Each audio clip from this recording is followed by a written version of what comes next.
from the Lakeside Newsroom of the Henrico Citizen, your hometown news source since 2001. This is the Henrico News Minute with publisher Tom Lapis.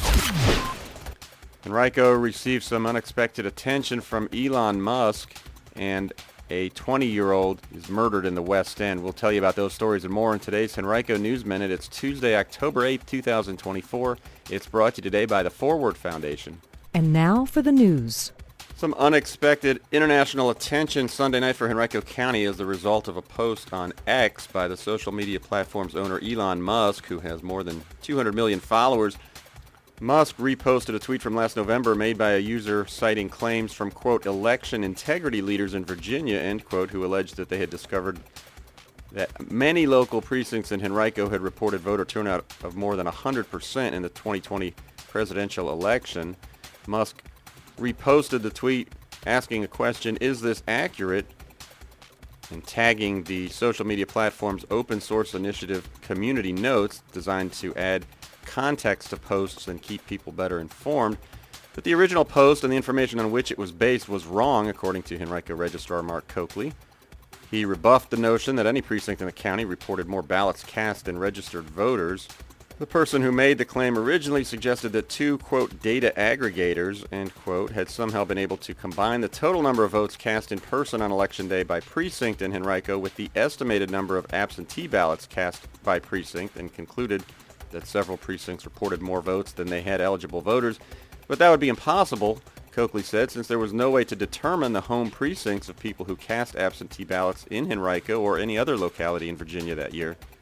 That's because statewide that year, localities reported two sets of votes, one from people who voted in person on Election Day, broken down by precinct, and another for everyone who voted absentee ballot, not broken down by precinct. As a result, it would be impossible to tell which precincts those absentee voters were from. You can read more about this issue right now on our website, henricocitizen.com. A 20-year-old man found dead in the Kings Crossing apartment complex off Patterson Avenue near Gaskins Road on Sunday morning was murdered. That's according to Henrico police, who said that the suspicious death of Angelo Barry Ramirez was now being classified as a homicide. Police have not released any information about a possible suspect. Anyone with information about his death is asked to call Henrico Police Detective Rosser at 804-501-5247 or submit tips anonymously through Metro Richmond Crime Stoppers by calling 804-780-1000 or visiting p3tips.com. At a work session on Thursday, Henrico School Board members will vote on the schematic design for the rebuild of Quioccasin Middle School, which is scheduled to be completed in the winter of 2027. The design for the $89 million project, funded by a 2022 bond referendum, proposes a new three-story building just north of the existing track field. The current building would be demolished to allow for the construction of a new baseball field and softball field, both with stadium lights, as well as 4 tennis courts with stadium lights and additional parking. Construction is set to begin next summer. It'll take about 2 years to complete. Also at the meeting, school board members will review school accreditation ratings for the 2024-25 school year and report on college and career readiness statistics, including Henrico School's dropout rate and on-time graduation rate. You can read more about what's coming up at that meeting right now on our website from our Report for America education reporter, Leanna Hardy. Henrico CASA, which stands for Court-Appointed Special Advocates, is seeking up to 30 volunteers urgently. CASA leaders said they are in dire need of the volunteers as 28 children have been referred to them for help over the past few weeks. The number of new cases is alarming to CASA's executive director, Janine Panzera.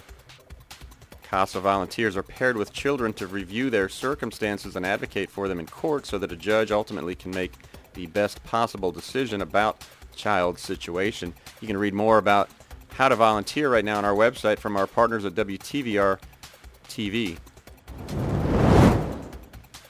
In Virginia, Governor Glenn Youngkin yesterday issued Executive Order 38 directing the Secretary of Public Safety and Homeland Security to establish an Office of First Responder Wellness as part of the Department of Criminal Justice Services. The initiative is aiming to address the mental and physical health challenges faced by first responders in the state. Said Youngkin, quote, "The data clearly shows that repeated traumatic events experienced by first responders takes a toll on the human body, mind, and soul," end quote. Youngkin has approved $3 million in funding for the office, which will be used to provide grants to nonprofits and local agencies involved in first responder wellness initiatives.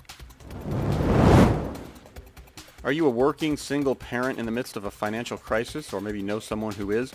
Forward Foundation wants to help. Forward Foundation is a nonprofit dedicated to helping single parents who have children under the age of 12 and need child care but who are ineligible for Department of Social Services assistance because of income levels. Learn more at forwardfoundationva.org or by calling 804-840-8687. Forward Foundation, empowering action to move forward.